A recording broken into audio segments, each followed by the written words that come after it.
O homem já chegou. Programa de hoje, o governador do estado mais querido do Brasil. Estarei aqui falando sobre as Minas Gerais. Então eu estou hoje à frente de Minas para fazer o que é melhor pelo estado. Olha, será? O homem que colocou Minas Gerais nos trilhos da evolução. O grande empresário e apreciador de pão de queijo. Aqui, pessoal, pão de queijo da Serra da Canastra. Pão de queijo a gente sabe. Que eu já tô indo, Reginaldo, peraí. Romeu Zema! Olha o Zema aí, ó. Zema candidato, hein? Zema candidato. Você viu a pesquisa? Tá na pesquisa. Tá na pesquisa. Tá. Bolsonaro vai ser preso. Não tem dúvida. Ou você tem alguma dúvida? Eu ainda estou confiante. Não, é um microfone. Microfone. Não, eu sei. Eu Claro, ainda estou ninguém confiante. Quer, não é a torcida. Ninguém, tá todo mundo na torcida. Ninguém quer ver ninguém preso. Exato. Né? Quer dizer, agora tem também o humorista. Não, sim, tem alguém que quer. É alguém. Tem gente que muito. quer. muito. Mas, evidentemente, estamos no julgamento. Mas, pelo andar do julgamento, Quem vai primeiro, o Léo Lins ou o Bolsonaro? ele vai ser preso. Saiu a pesquisa hoje, 66% não querem que o Lula seja candidato em 26 e 65% não querem que o Bolsonaro seja. Ou seja, isso aí é grande a rejeição para os dois, né? E você é um cara sem rejeição. É a sua hora? Ó, que pergunta. Nossa, você viu? Só faltou mandar um Levantei beijo a bola, pra cá. né? Um beijinho, deu uma piscada. Chegou Não, só. sério, é sério. boa, porque, boa. porque pode ser que seja Tem alguém buraco com menor aí. rejeição que leve essa. Não é, Zema? Vamos ver o ano que vem, Emílio, mas lá em Minas nós estamos com um governo muito bem avaliado. Minas avançou muito nesse período. Eu já estive aqui 5, 6 vezes e vocês sabem que eu não sou político de carteirinha. Eu sou empresário, né? empresário da iniciativa privada, Lojas Zemas. empreendedor. Temos feito um grande trabalho. Eu falo que o brasileiro está cansado de viver de auxílio energia, auxílio gás, auxílio ônibus, auxílio isso, auxílio... O brasileiro quer empreender, quer ter dignidade, Perfeito. quer ter renda, Sim. quer se realizar. E parece que esse governo está querendo só fazer, criando mais auxílio. Você viu aí que estão querendo lançar mais agora. Sim. E lá em Minas o que nós estamos querendo é empoderar, estamos empoderando as pessoas. As pessoas querem ter autonomia. Ninguém quer viver subjugado pelo Estado, não. Sim. E eu que não venho da área política, eu vejo que eu tenho uma visão diferente. Uhum. E eu quero que o Brasil dê certo, Emílio. Eu estava assistindo uma entrevista que você deu, eu não sei onde é que foi, que você estava contando a história da sua família, de Ribeirão Preto e tal. Exato. É bacana a história da sua família, viu, Zema? Muito legal. Se o meu bisavô não tivesse ficado doente, eu era paulista. É. Ele foi para Araxá para poder se cuidar Isso da aí. malária lá. É isso aí. E nós viemos para o Brasil para substituir mão de obra escrava, em Cravinhos, ao lado de Ribeirão Preto. Os imigrantes que vieram para as fazendas Isso. aqui na época. Começamos aqui na enxada, sem nada. E o meu bisavô se interessou pelos primeiros carros que estavam chegando, e aí é que as oportunidades foram surgindo. Então, já que está nesse momento Zema, empreendedor, né? Contando um pouco a história por trás do Zema, né? É muito difícil empreender no Brasil. Varejista, você tem várias lojas. Eu queria que você contasse, inclusive, tem as lojas Zemas, né, cara? Quantas lojas? Precisam fazer parceria. Então, eu queria dizer, nós somos, junto com uma rede que tem 70 lojas no sul de Minas, nós temos 480. Nós somos os sobreviventes. Lá em Minas acabou tudo. O que existia no passado acabou. É um ramo que sofreu, continua sofrendo devido a juros altos, questão da invasão do e-commerce chinês, etc. Muitas empresas nesse ramo desapareceram. As que estão aí estão em dificuldades. Nós estamos nos mantendo lá. E eu fiquei 30 anos nesse ramo de atividade. A minha família, que começou com meu bisavô, sempre comercializou automóvel, peças, combustível. O meu pai queria que eu comercializasse, fosse trabalhar em concessionária de veículo. Você é mais velho como eu, você lembra que só tinha 4 marcas no Brasil. Sim. Fiat, Ford, Volkswagen e GM. É isso aí. Não é isso? Certo. Era um mercado fechado, margens altas, e o meu pai tinha certeza. Só que eu vi que aquele negócio não tinha condição de crescer. Porque, monopólio, né? Monopólio, eu queria abrir uma loja na cidade vizinha, você tinha de mandar o processo para a fábrica, ela ia ficar 10 anos analisando aquilo. Eu queria vender em tal lugar, não, é região fechada. Aí eu fui para o varejo de móveis e eletrodomésticos. Fiquei 30 anos à frente dessa empresa, nós saímos de 4 para 480 lojas, rodei mais de 2 milhões de quilômetros dirigindo. Porque para abrir uma loja, você vai conhecer a cidade. Chão de fábrica mesmo. Né? Chão de fábrica. Você vai depois ver o imóvel, você vai fechar o contrato, você vai depois acompanhar a reforma do imóvel, fazer a inauguração, antes de inaugurar, contratar, treinar a equipe. Então a minha vida foi passada em campo. Caramba. E eu acho que isso acabou criando, de certa maneira, um conhecimento que eu tenho de Minas Gerais que poucas pessoas têm. Porque é uma loja por cidade. E nós somos uma loja feita sob medida para Minas, porque nós não estamos em shopping.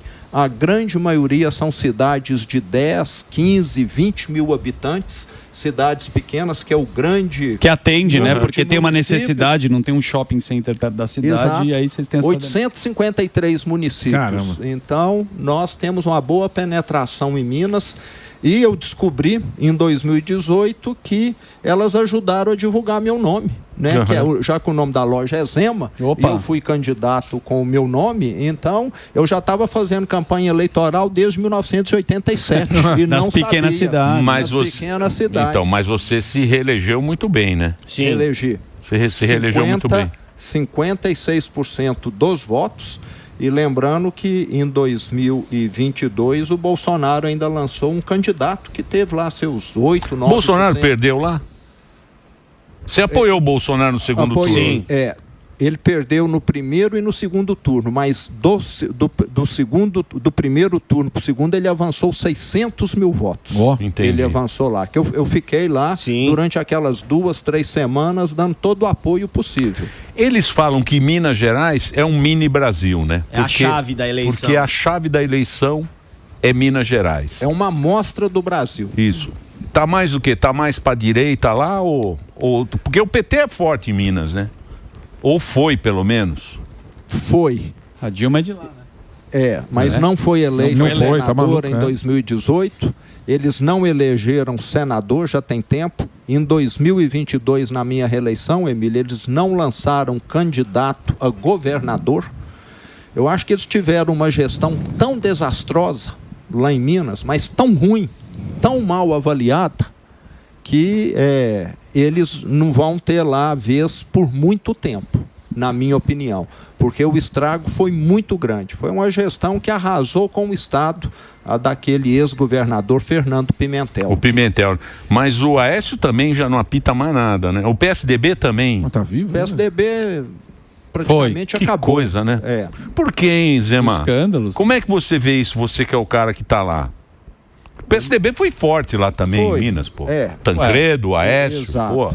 Eu vejo que a política no Brasil, acho que não acompanhou os políticos, a maioria dos partidos, as mudanças na sociedade.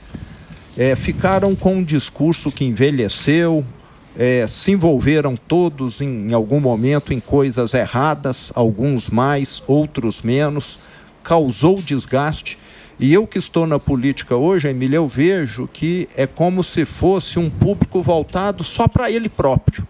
Eu te ajudo, você me ajuda, você me ajuda, eu te ajudo. Exatamente. E o povo que você que gosta de falar. Que se ferre.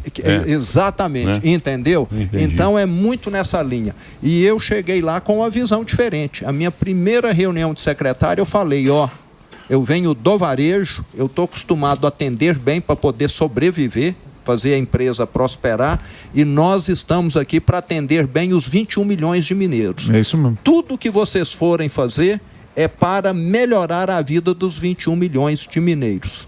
Então, é um governo que tem uma visão diferente, entendeu? Tudo que vai fazer, eu pergunto, o que isso aqui está melhorando a vida dos mineiros?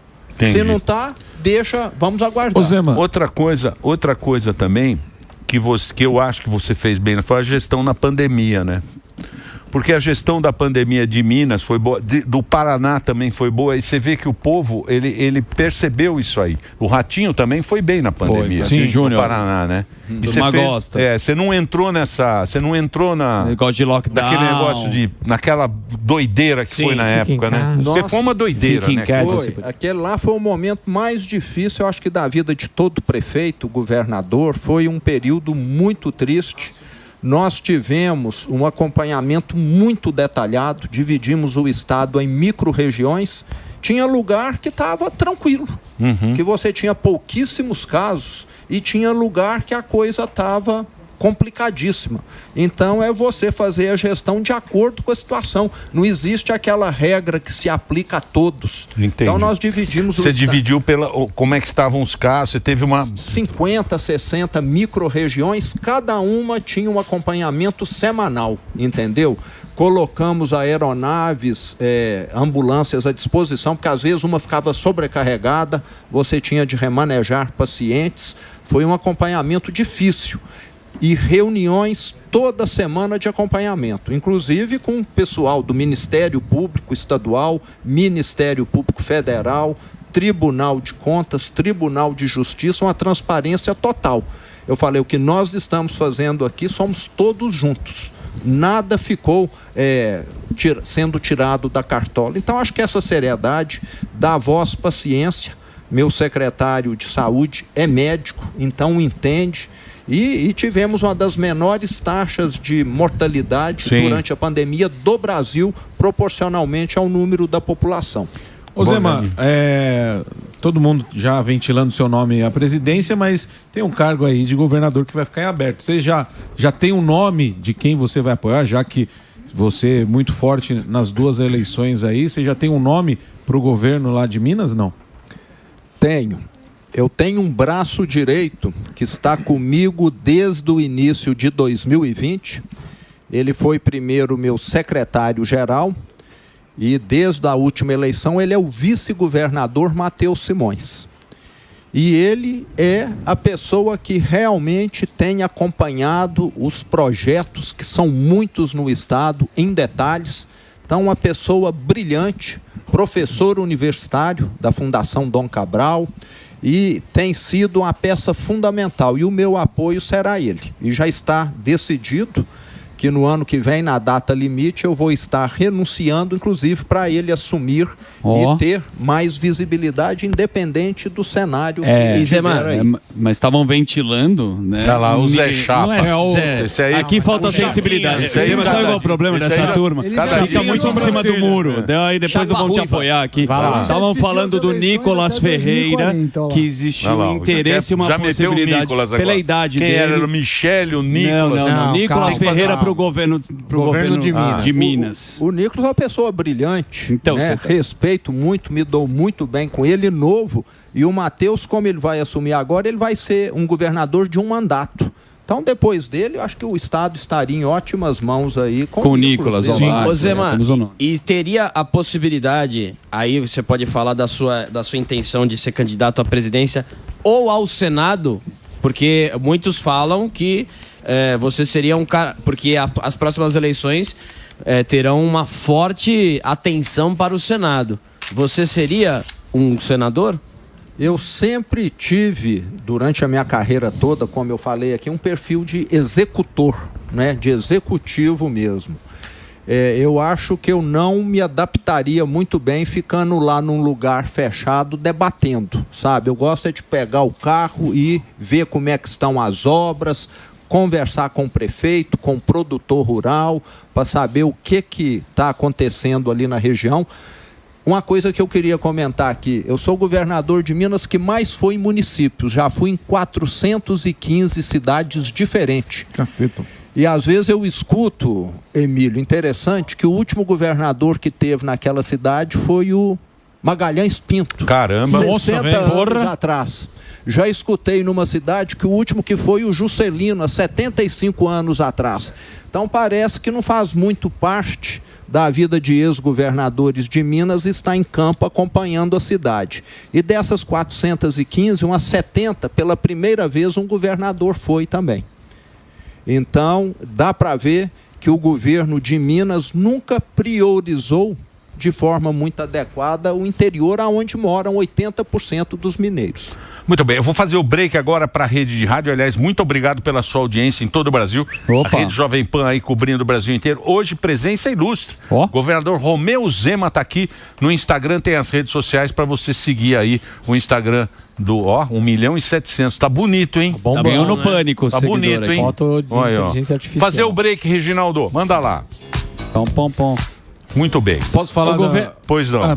Vai lá. Não, eu queria perguntar sobre a questão da segurança pública. Boa. A gente viu que realmente, assim, muitas áreas, principalmente ali de Belo Horizonte, estão sendo revitalizadas e muito bem cuidadas, mas ainda tem gente aqui, até um pessoal me mandando aqui no chat aqui, perguntando sobre a questão da Cracolândia em BH. Como é que está sendo resolvida? Bom, a segurança pública em Minas é um grande desafio, 853, mas nós já fizemos um avanço extraordinário na minha gestão. Temos lá moradores de ruas ainda.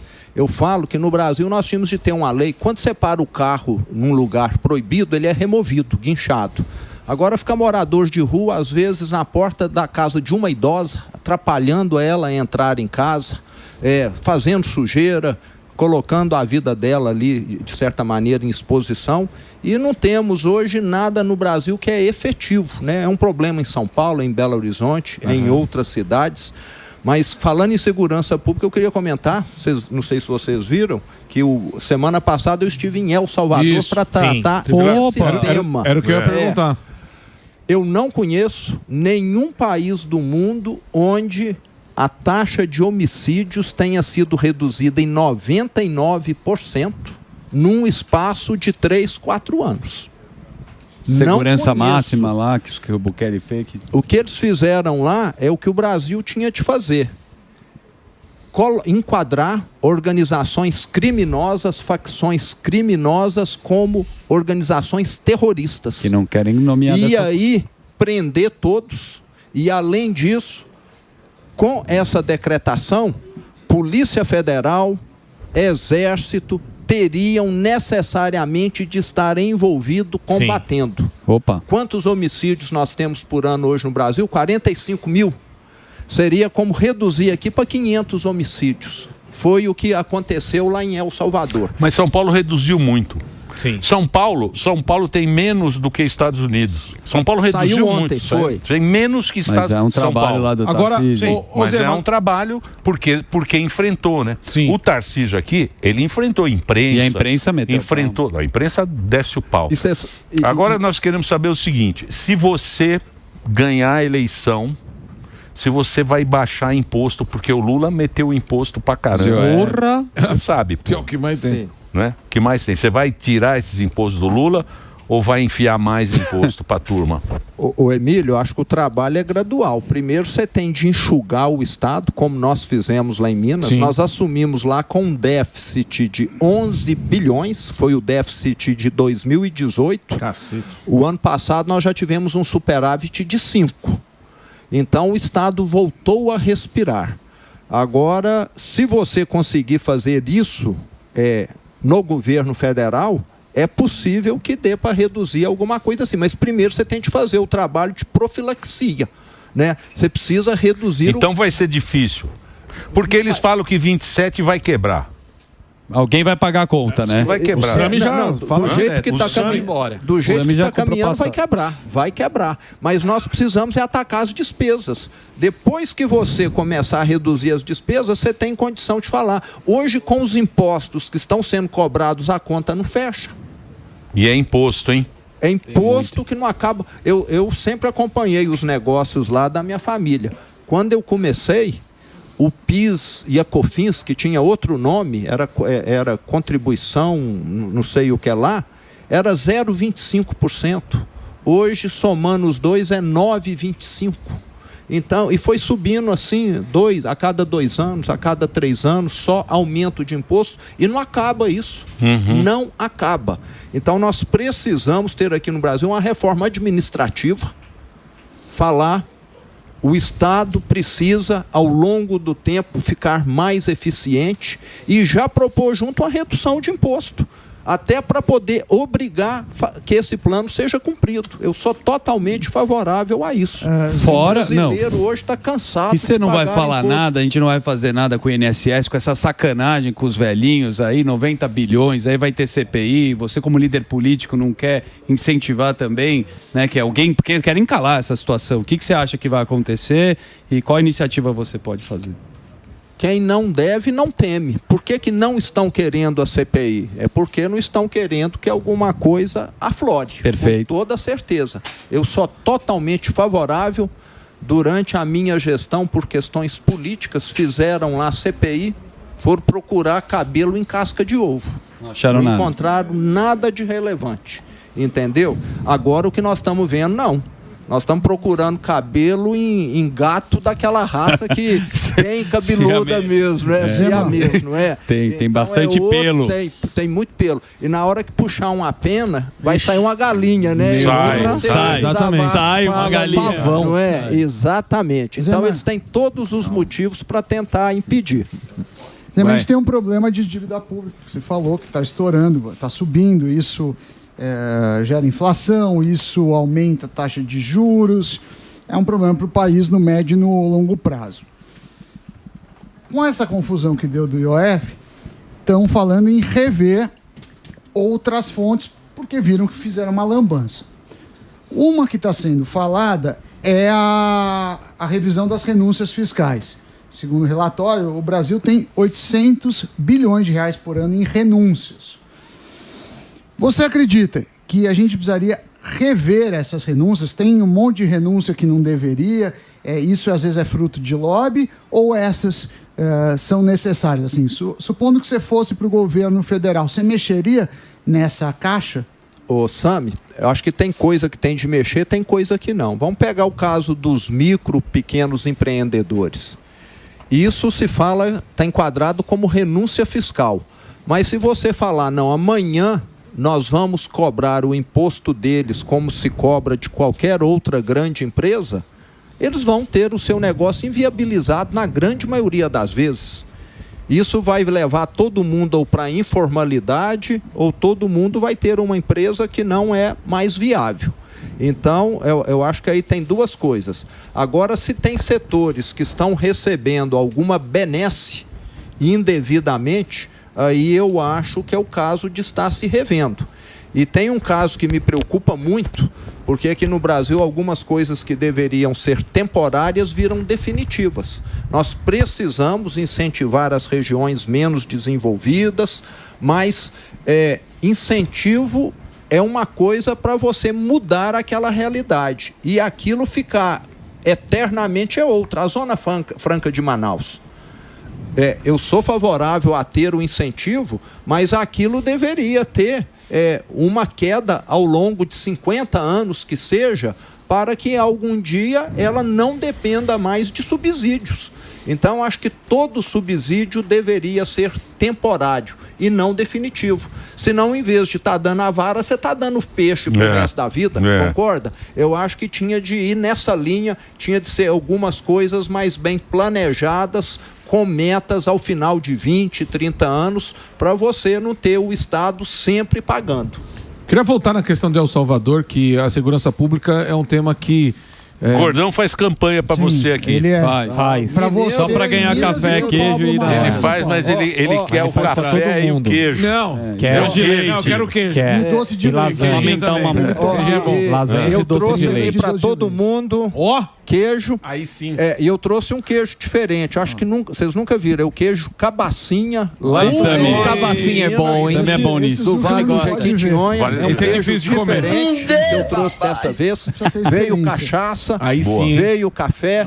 Não trouxe aqui porque estava muito grande. Opa, sei que vocês mudaram o procedimento. Quando eu venho aqui, eu não venho para fazer merchandising de ninguém. Eu venho para fazer merchandising de Minas Gerais. Não de empresa. Melhor café do Brasil. E aí, nessa questão de El Salvador, o que de fato você conseguiu absorver de lá do que o Bukele fez lá para o Brasil? Porque a diferença de tamanho é gigantesca, mas uma coisa que ninguém citem, falar, porque se prende muito, mas não tem cadeia. Fazer cadeia ninguém quer falar porque não dá voto. Eu queria saber o que você trouxe de lá, de fato, para poder mudar, a princípio, Minas Gerais e, de repente, colocar no seu plano aí para, se for presidente de 2026 aí. Então, lá está claríssimo. Primeiro, problema tem solução? Tem. O país mais violento das Américas é hoje o mais seguro que o Canadá. Você conheceu ele? Bukele? O Bukele? Tive com o vice-presidente, com o presidente da Câmara dos Deputados e com o ministro da Justiça e Segurança. Tive com os três lá. Com o próprio presidente, não. Mas eles fizeram um presídio, Secote, Centro de Confinamento de Terroristas, de segurança máxima, para que todos esses terroristas que fazem parte de facções criminosas fiquem detidos. E alguns deles com pena de 30 anos, perpétua. Muitos assassinos de 5, 10 pessoas viviam extorquindo. Então a solução é política, é de coragem, é falar, eu vou manter o criminoso preso. E eu fui lá em comunidades grandes, na própria São Salvador, que é a capital, escutar quem morava antes sendo extorquido. E teve uma senhora lá que me falou o seguinte, eu perdi o meu filho, foi assassinado. Mas o que mais me doeu não foi perder meu filho, foi ver o assassino dele solto aqui durante 10 anos, continuando extorquindo e matando mais. Agora eu vi que a justiça foi feita. Que é o caminho que o Brasil está indo, é o caminho, né? Exatamente. Então eu conversei com dezenas de pessoas dessas comunidades, mecânico, vendedor ambulante, estudante, e todos falaram, nós não acreditávamos que era possível mudar como mudou. E nós saímos do inferno para o paraíso. É um país pobre ainda, mas agora ninguém mais sofre extorsão, ninguém mais paga mais caro pelo gás, pela energia, pela internet. As pessoas voltaram a ter uma vida normal, coisa que não tinham antes. O homicídio foi 0 lá. Sim. Praticamente zero. Mas você viu também, né? O que ele falou, é tolerância zero. Pegou as facções, coisa de exército, é narco-estado. É o que está acontecendo aqui. Mas aí também precisa dar condição para a sociedade. Porque você pega lá no Rio... Não, o cara precisa... O exemplo do cara não pode ser o traficante. Sim. Porque no Rio de Janeiro você vai, aquilo lá já vem de anos. Sim. O herói do cara hoje em dia na favela é aquele traficante. O ídolo. É aquele Oruan. Você viu que foi de gente ali. Vocês ficaram sabendo que agora tem tornozeleira fake porque o jovem compra para poder ficar lá na comunidade. A tornozeleira fake. A cultura a cultura do crime. Glamorização do criminoso. É um caminho que a gente foi. Passou a ser cultural, principalmente no Rio de Janeiro. Então é bem complicado quebrar isso. É isso aí. É difícil, não é tão os valores, assim. Né? Vocês estão falando dos valores, são exatamente. Né? Ô Zema, Caiado, você, Tarcísio, Ratinho, Eduardo. Não, o Eduardo entrou só para dar só para tumultuar. Ele não vai fazer campanha mexida lá. Mexida no omelete. Eduardo, vamos tirar a Michele.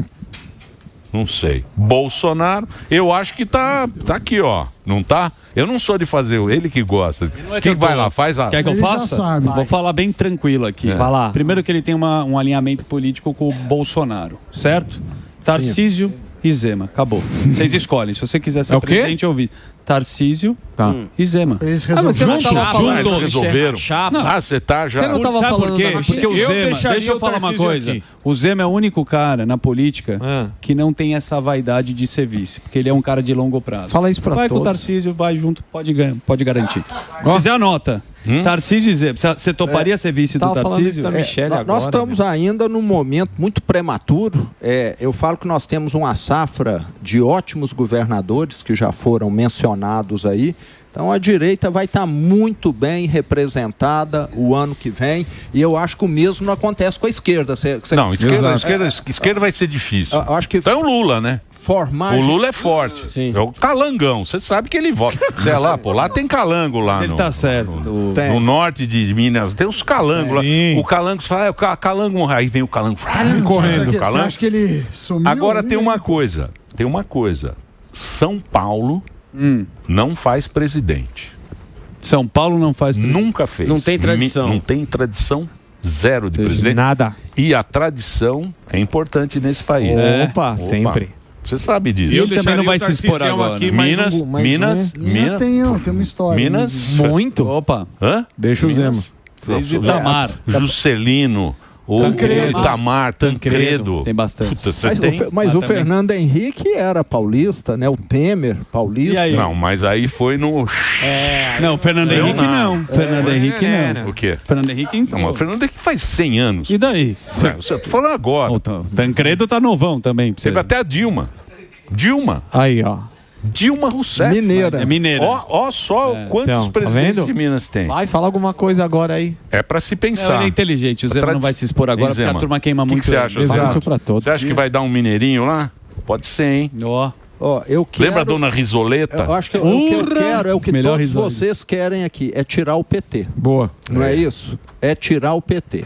A grande missão nossa é essa aí. E eu vou estar trabalhando muito para isso. Se organizar direitinho, todo mundo governa. Que susto. A gente quer um país melhor, né, Zema? Tem muita gente aqui, ó, que fala que Minas, muita audiência nossa lá, que fala que Minas está muito melhor depois de você. Então é um... Porque São Paulo... pelos votos. Sim. O Brasil é muito grande, né? Então nada melhor do que um mineiro para avaliar o seu... Mas entendo ele também. A turma tem um consórcio midiático, eu acompanho os temas nas entrevistas. A turma pega, quando ele se posicionou, você me corrija, a turma pegou pesado com você, né? A Sempre imprensa. pegam, mas não é? sempre Tentaram te derrubar pegam. bastante. O negócio da CPI que você falou que foi resolvida, as entrevistas sempre tem casca de banana. Então é melhor ele ficar um mineirinho quietinho e esperar as águas passarem. Bom. É o seguinte, obrigado, Zema. Obrigado por você ter vindo aqui. Pô. Mais uma vez, depois tem que contar. E quantas vezes eu já vim, porque eu já não mas já vai cobrar agora? Quinta, sexta, viu? Quem faz campanha lá é o Morgado. O Morgado é lá de Uberlândia. Lá. Isso. Roubaram os fios da mãe dele. Roubaram o fio da minha mãe, viu? E você sabe que... conversar, fazer umas parcerias pra reforma lá no Uberlândia. Aí, ó. Compra o fio pra ela, pô. Tá fácil. Gordo comeu. Comi. Obrigado, Comi Zema. uma senhorinha. Romeu Zema, Fica aí, pô. conversando aqui com a gente. Ó, ficou aí os brindes, tá bom? Tá joia, Pra todo obrigado. mundo aí. Tem que ir embora, meu cara trabalha.